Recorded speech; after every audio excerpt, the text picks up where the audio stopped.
गर्मी में गरीब बहू का घास और मिट्टी का जुगाड़ू ससुराल। अच्छा है कि तू सहेली से देवरानी बनकर आ रही है। हाँ, मुझे भी यकीन नहीं हो रहा, हम दोनों ने पहले से ही सोचा था कि एक ही घर में शादी करेंगे। वही तो, जब इतनी गहरी दोस्ती है तो हम कैसे अलग हो सकते हैं। अच्छा ठीक है, तुम भी शादी की तैयारी करो, मैं भी यहाँ पर तुम्हारे आने की तैयारी करती हूँ, बाद में बात करेंगे। इतना कहकर सीमा कॉल कट कर देती है और कॉल कट करते ही उसका मुंह बन जाता है। तुम्हें क्या लगता है कि मैं तुम्हारी खुशी के लिए इस घर में शादी करवा कर ला रही हूँ? अरे अगर मुझे तेरे साथ रखना होता तो पहले ही अपने देवर से शादी करवा देती। एक बार शादी करके आ तो सही, तब पता चलेगा कि असली क्या खेल है। सीमा का असली चेहरा कुछ और ही था। उसने पायल के सामने अलग तरीके से बात की और अकेले में कुछ और ही गहरा राज छुपा रही थी। जल्दी ही सीमा के गहरे राज का पर्दा उठने वाला है। फिलहाल आगे बढ़ते हैं। यहाँ दोनों घरों में शादी की तैयारी धूमधाम से चल रही थी। मुझे अच्छा लग रहा है बेटा कि तुम सीमा के ही ससुराल में जा रही हो। तुम दोनों बचपन की सहेली हो और हमेशा साथ पली बड़ी हो, इसलिए हमें तुम्हारी चिंता थोड़ी कम है। हाँ बेटी, बिल्कुल। अब सीमा के ससुराल वालों को उसके घर वाले भी अच्छे से जानते हैं और फिर वहां पर तुम्हारा साथ देने के लिए तुम्हारी सबसे अच्छी सहेली भी तो होगी। इस तरह शादी का दिन नजदीक आ जाता है और पूरे रीति रिवाजों के साथ दोनों की शादी हो जाती है और शादी के बाद उनका गृह प्रवेश करवाया जाता है। पायल गृह प्रवेश करके घर के अंदर आती है। घर में आने के बाद कुछ रस्में की जाती हैं। चलो अच्छा है कि सब कुछ सुख शांति से हो गया। मुझे तो बहुत खुशी हो रही है पायल तुम्हारे इस घर में आने की। हाँ भाभी, आपकी खुशी तो अलग से ही झलक रही है। एक तरफ सब खुश थे, लेकिन शांति के चेहरे पर एक मायूसी थी और उसे कोई चिंता सता रही थी। रोहन और पायल अपने कमरे में चले जाते हैं। वहीं दूसरी तरफ शांति सीमा से कहती है, क्या तुम्हें लगता है कि तुमने बिल्कुल सही किया है सीमा? हाँ मम्मी जी, इसमें क्या परेशानी है, सब ठीक तो है। इतना कहकर सीमा भी अपने कमरे में चली जाती है। अच्छा, क्या आपने फ्लैट देख लिया है? हाँ, देख रहा हूँ। वैसे मैं सोच रहा हूँ कि क्यों ना हम बाकी सबको भी अपने साथ ही ले चलें। अभी नहीं, पहले हमें वहाँ खुद जाकर देखना चाहिए। अभी रोहन की शादी हुई है, पहले उसे सब जिम्मेदारी लेने दीजिए, बस बाद में देखेंगे। हाँ ठीक है, तुम्हारी बात भी बिल्कुल सही है। उसके बाद सब सो जाते हैं और अगले दिन सुबह उठकर पायल सबके लिए पहली रसोई करती है। वो सबसे पहले सभी के लिए आटे का हलवा बनाती है। चूल्हा जलाकर उस पर कढ़ाई रखने के बाद वो आटे को घी में थोड़ा सा भून लेती है और उसको अच्छे से भून कर उसमें थोड़ी सी चीनी और पानी डालकर उसे अच्छे से मिक्स करके पकाने के बाद सबको खाने के लिए देती है। भाभी, हलवा तो आपने सच में बहुत ही स्वादिष्ट बनाया है। हाँ बहू, तेरे हाथों में तो एक अलग ही स्वाद है। हलवा वाकई बहुत स्वादिष्ट बना है। उसके बाद पायल सबके लिए खाना बनाने जाती है। वो सभी के लिए मीठे मीठे पेठे की सब्जी और साथ में आलू की भुजिया और गर्मा गर्म पूड़ी बनाती है। जब सभी हलवे के साथ ये सब खाते हैं तो सबको खाना बहुत स्वादिष्ट लगता है। सबसे पहले हमने सिर्फ मुंह मीठा करने के लिए हलवा खाया तो ये बहुत ही स्वादिष्ट लगा, और अब बाकी के खाने के साथ खा रहे हैं तो टेस्ट और दुगना लग रहा है। सच में बहू, तू तो बिल्कुल अन्नपूर्णा है। हाँ, खाना बहुत स्वादिष्ट है। हाँ चाची, आप तो मम्मी से भी ज्यादा अच्छा खाना बनाती हो। इस तरह सभी को पायल की तारीफ करते हुए देखकर सीमा अंदर ही अंदर जल भुनकर राख होने लगती है। इसी वजह से मैं इसकी शादी अपने देवर से नहीं करवाना चाह रही थी। जब देखो बस महान बनती रहती है। थोड़ी देर बाद जब मुंह दिखाई की रस्म होती है तो शांति की कुछ खास पड़ोसन वहां पर आती हैं। पायल उनके पैर छूती है और पड़ोसने पायल को देखकर उसे तोहफे देती हैं और कहती हैं, सच में शांति मानना पड़ेगा, छोटी बहू तो हीरा है हीरा, कितने सुंदर और साथ में संस्कार भी है। हाँ, हमें तो तुम्हारी छोटी बहू देखकर बहुत ही खुशी हो रही है। हमें तुम्हारी छोटी बहू बहुत अच्छी लगी। अब ये सब सुनकर जो सीमा को जलने की कसर थोड़ी बहुत बची थी, वो बची कुची कसर भी अब पूरी हो जाती है। जहाँ देखो बस हर कोई इसी की तारीफ करता रहता है, इसलिए मैं नहीं चाहती कि कभी भी इसके साथ मैं सेम घर में रहूं, क्योंकि जब भी देखो हर जगह सबका ध्यान अपनी तरफ खींचने में लगी रहती है।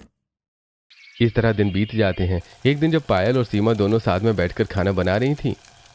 कितनी ज्यादा गर्मी हो रही है। गर्मी तो अब बस बढ़ती जा रही है। इस गर्मी की वजह से तो हम बहुत परेशान हो जाएंगे।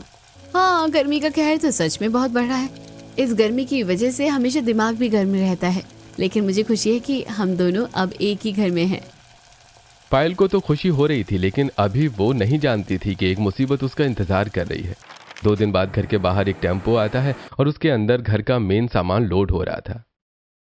अरे अरे, ये पुराना कूलर नहीं, वो नया कूलर रख दो। जी ठीक है। सीमा सारा सामान टेम्पो में लोड करवा लेती है। मुझे बिल्कुल अच्छा नहीं लग रहा सीमा कि तुम यहाँ से जा रही हो। मैं तो बिल की हमेशा साथ रहना चाहती हूँ। हे भगवान, ये कितना बोलती रहती है, बिल्कुल हाथ मुंह धोकर पीछे पड़ जाती है। बस जल्दी से यहाँ से जाऊं तो पीछा छूटे इससे मेरा। हाँ बिल्कुल, अगर सब साथ रहते हैं तो ज्यादा अच्छा होता है। मम्मी जी, आप तो अच्छे से जानती हैं कि हम यहाँ से जाकर खुश नहीं हैं, लेकिन अब इनकी नौकरी इतनी दूर हो गई है, इसी वजह से जाना तो पड़ेगा ही।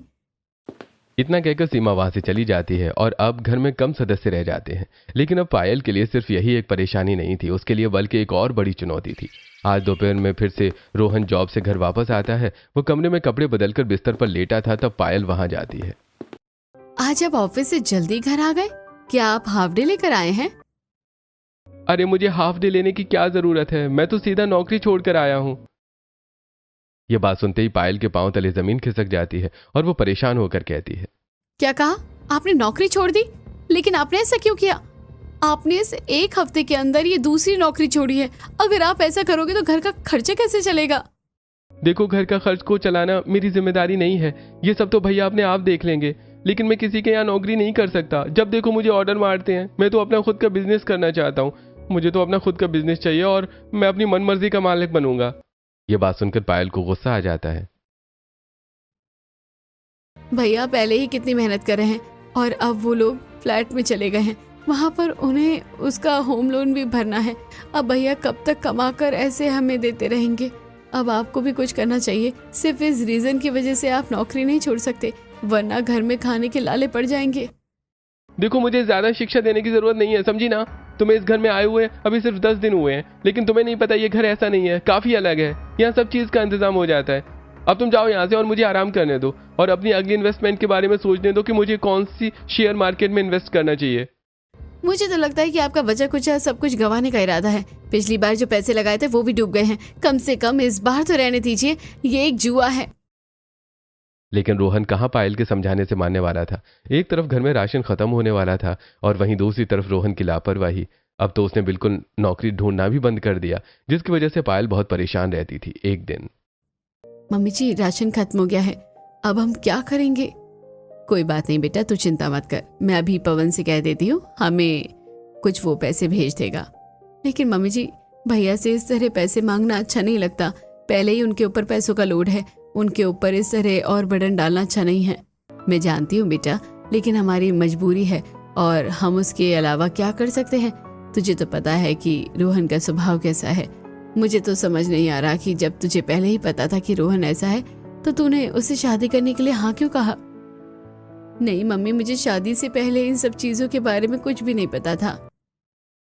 ये बात सुनकर शांति के पांव तले जमीन खिसक जाती है। अरे मम्मी जी, आप चिंता मत कीजिए। मेरी फ्रेंड शादी करके यहाँ आएगी तो सब अच्छा हो जाएगा। हम दोनों इस घर में साथ रहेंगे। बेटा, मुझे उस चीज से कोई परेशानी नहीं है, लेकिन तुम तो रोहन की आदत के बारे में अच्छे से जानती हो ना। किसी भी लड़की की शादी रोहन से करवाना मुझे तो ठीक नहीं लगता। जब तक ये सुधर नहीं जाता तब तक इसकी शादी का कोई फायदा नहीं है।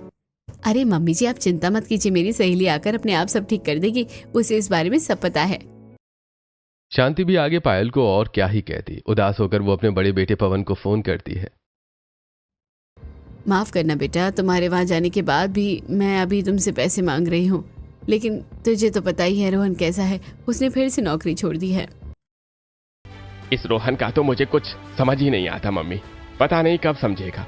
अब तो इसकी शादी हो गई है, शादी के बाद तो इसे समझ जाना चाहिए। जब देखो बस इसे शॉर्ट ट्रिक में लगा रहता है कि इसे जल्दी अमीर होना है और किसी के नीचे काम नहीं करना है। ये कहीं का कोई राजकुमार है ना। बाकी आप चिंता मत करो, मैं राशन भिजवा दूंगा। इस चीज के लिए कभी भी आपको चिंता करने की जरूरत नहीं है, आखिर आप मेरा परिवार है। शांति का बड़ा बेटा पवन बहुत ही लायक था और वहीं दूसरी तरफ उसका छोटा बेटा रोहन बिल्कुल नालायक था। आज पवन राशन की दुकान से कुछ राशन घर पहुंचा देता है, लेकिन पायल को यह भी बिल्कुल भी अच्छा नहीं लग रहा था। इसलिए उसने ऑनलाइन काफी सारी कंपनी में अपना रेज्यूमे सेंड किया। दूसरी तरफ घर में इतनी गर्मी, सीमा अपने साथ सारा सामान ले गई थी और घर में सिर्फ अब एक कूलर ही बचा था, इसलिए सब साथ में सोते थे। आजकल ये कूलर की हवा भी फेल होने लगी है। सच में यहां तक बिल्कुल हवा ही नहीं आ रही है। अरे तो भैया को बोल दो ना कि हमें नया कूलर लाकर दे देंगे।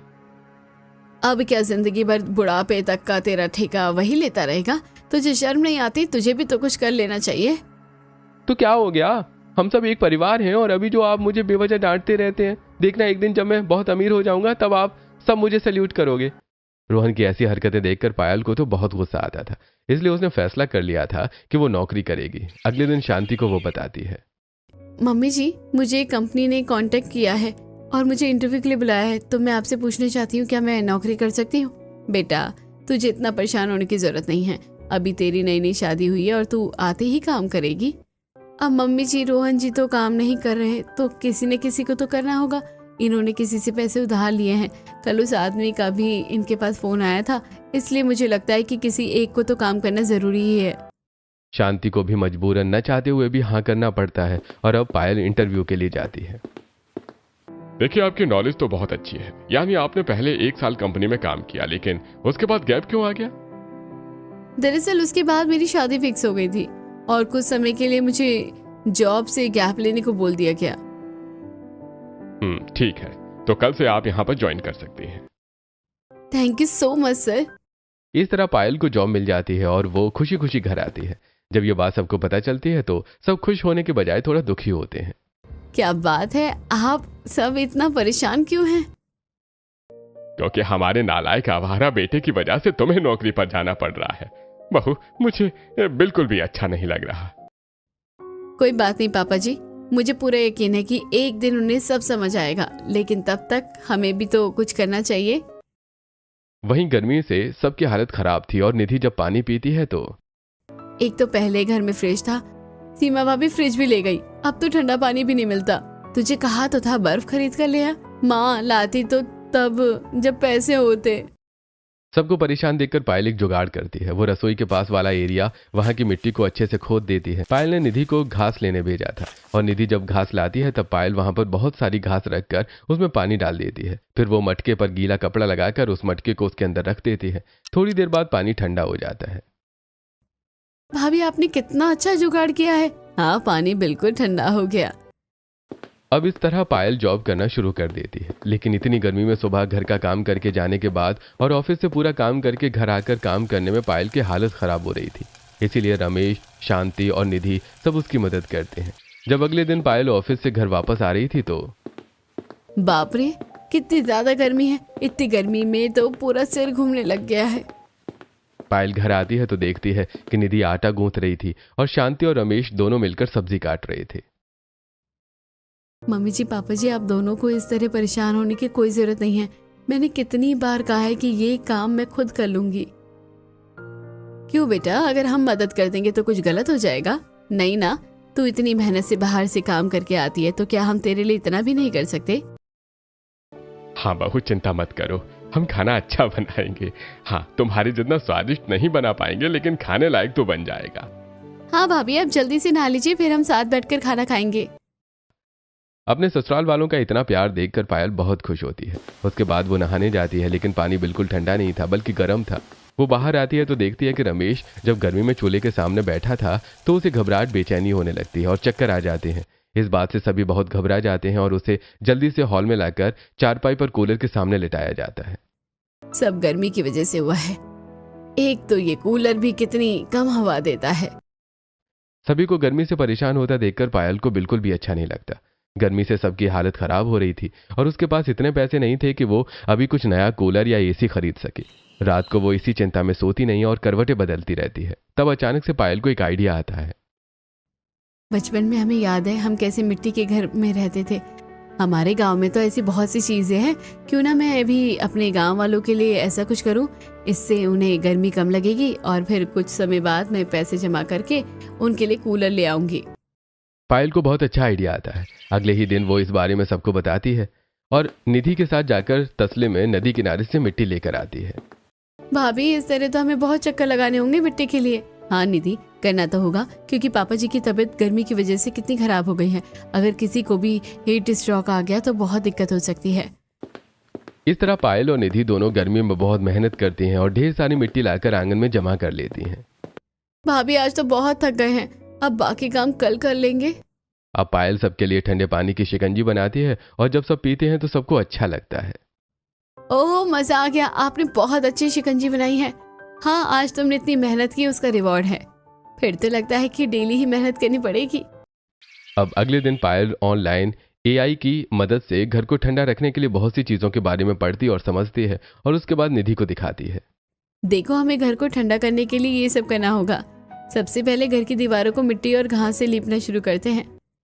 अब पायल और निधि घर के अंदर की दीवारों को मिट्टी से लीपना शुरू करते हैं। उसमें शांति भी थोड़ी बहुत उनकी मदद कर देती है।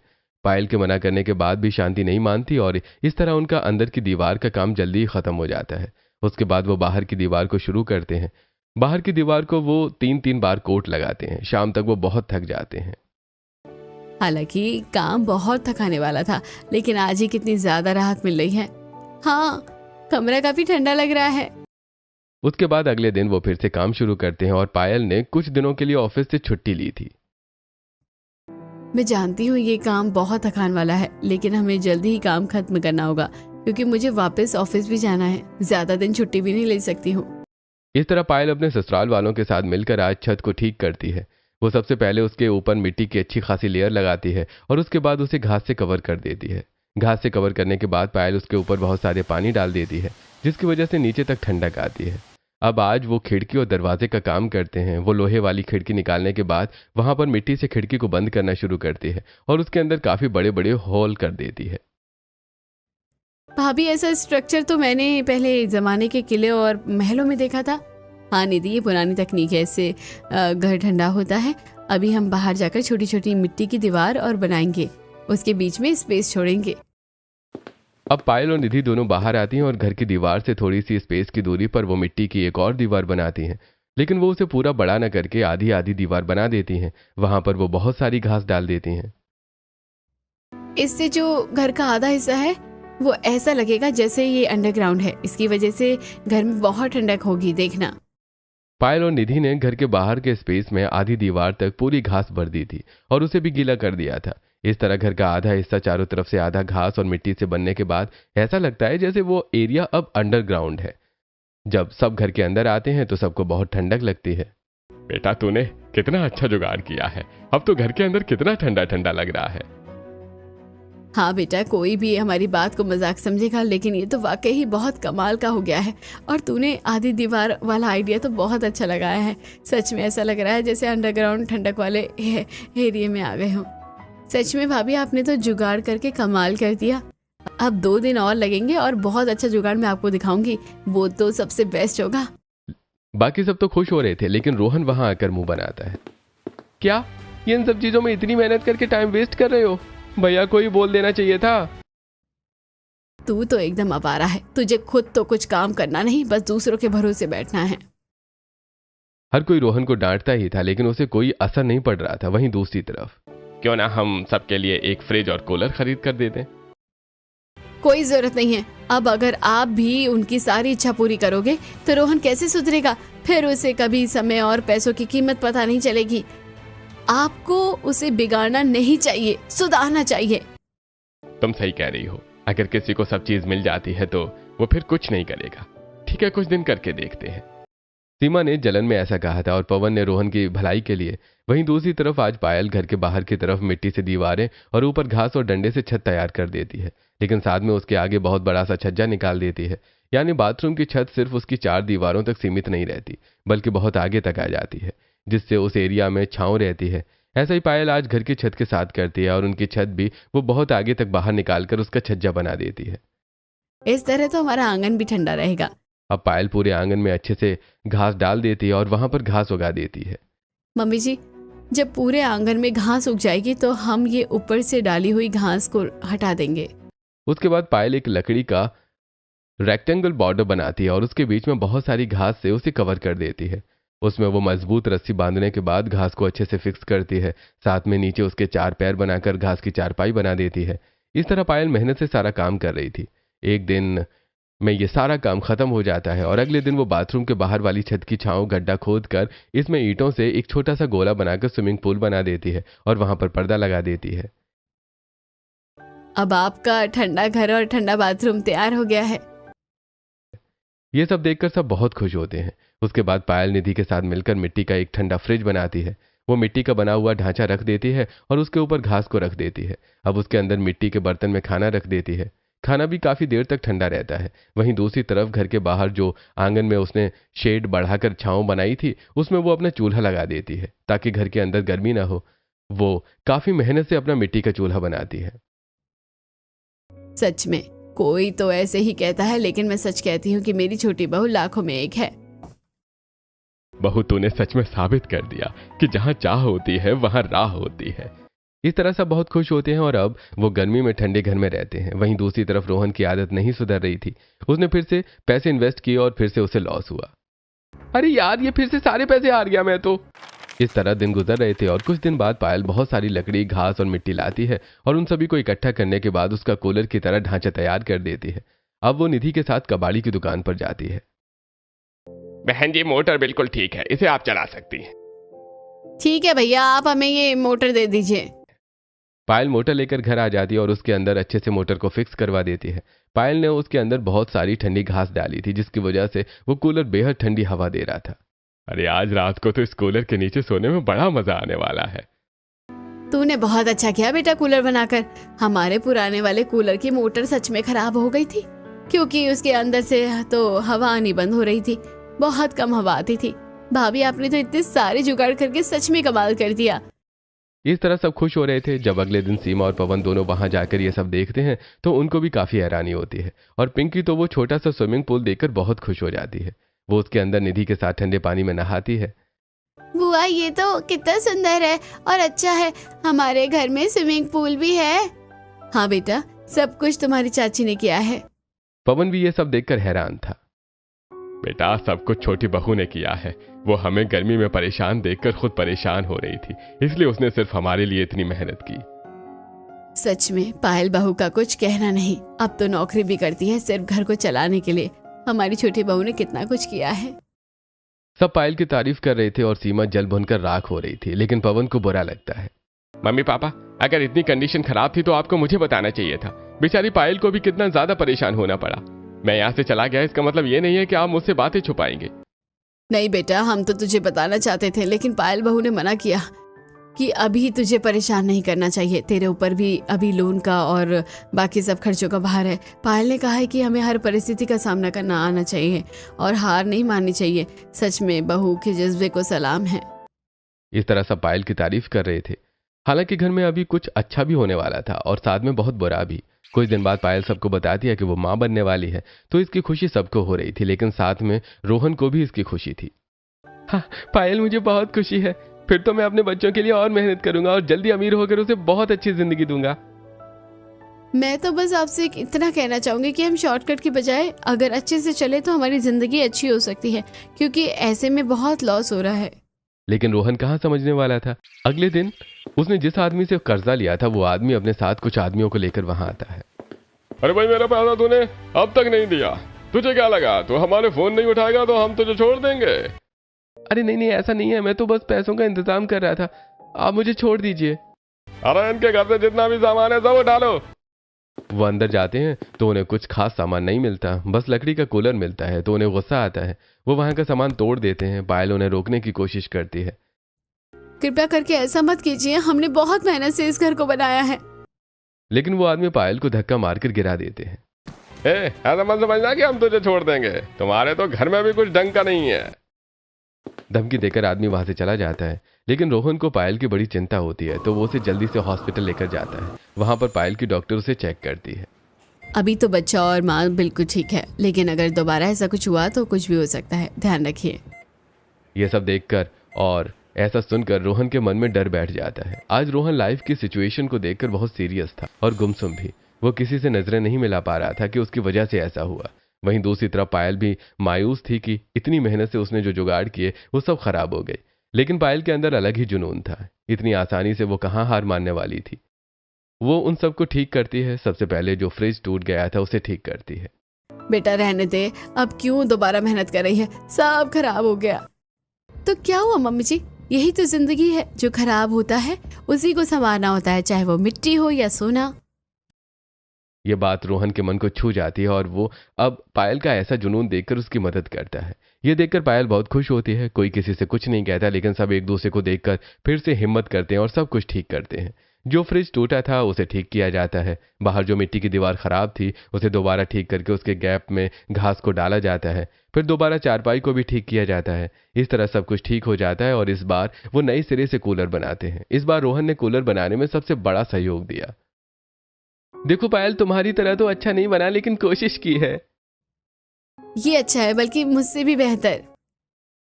इस तरह सब मेहनत करते हैं और फिर से सभी जुगाड़ करके घर को पहले की तरह कर दिया जाता है। जब ये बात पवन को पता चलती है तो ये सब गलत हुआ, हमें आज ही वहां जाना है और सबके लिए हम सामान खरीद कर देंगे। और मैं तो सोच रहा हूं कि उन्हें यहां ले आता हूं, जो भी कर्ज है मैं चुका दूंगा, एक और लोन ले लूंगा। ये बात सुनकर सीमा भड़क जाती है। अब कब तक उनके लिए करेंगे? हमने क्या ठेका लिया है उनका 7 जन्म तक का? उनके लिए हम कुछ नहीं करेंगे, वो खुद से करेंगे। वाह, तुमने बहुत अच्छी बात कही। आज समझ आ रहा है कि तुम भले के लिए नहीं बल्कि तुम्हारे अंदर जहर है, इसलिए तुम मुझे मेरे घर वालों को कुछ भी देने से मना करती थी। लेकिन याद रखना, वो मेरा परिवार है, मैं उन्हें मुसीबत में नहीं छोड़ूंगा। तुमसे अच्छी तो पायल है जिसने घर के लिए कितनी मेहनत की है। जब देखो हर कोई बस पायल पायल ही करता रहता है। बचपन में भी हर कोई मुझसे ज्यादा उसकी तारीफ करता था। वो ज्यादा सुंदर है, वो ज्यादा अच्छी है, उसके मार्क्स भी मुझसे ज्यादा आते हैं। बस बहुत हो गया उसके लिए, मैं किसी को कुछ नहीं करने दूंगी। ये सब तुम्हारी जेलसी बोल रही है। इसलिए जब तुम्हें रोहन की सच्चाई पता चली तब तुमने जानबूझकर अपनी सहेली को इस शादी में फंसाया, क्योंकि उसे दुख देकर तुम्हें अच्छा लगता था। लेकिन उसने तुम्हारे लिए हमेशा अच्छा सोचा। उसका मन साफ है, वो दूसरों के लिए जीती है, इसलिए सब उसकी तारीफ करते हैं। तुम जब अपने घर वालों के लिए पैसे भेजती हो तब सब सही है। आज के बाद यहां पैसे भेजने हैं तो खुद कमाना, लेकिन मैं अब अपने परिवार के लिए ही सब करूंगा। यह बात सुनकर सीमा हैरान थी। और पायल से चिढ़ना बंद करो। तुम्हें पता है जब माँ ने पायल से कहा कि रोहन के साथ उसकी शादी गलत हुई, और क्या तुम्हें लगता है कि सीमा कसूरवार है? तब जानती हो पायल ने क्या कहा कि सीमा मेरे साथ गलत कैसे कर सकती है, वो मेरी सहेली है।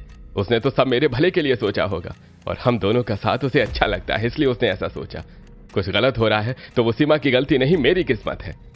इतना कहकर पवन वहां से चला जाता है और ये सब बातें सीमा की आंखें खोलती हैं। उसे भी बहुत बुरा लगता है। सीमा पवन के पास जाती है। मुझे माफ कर दीजिए, मुझे ऐसा नहीं करना चाहिए था।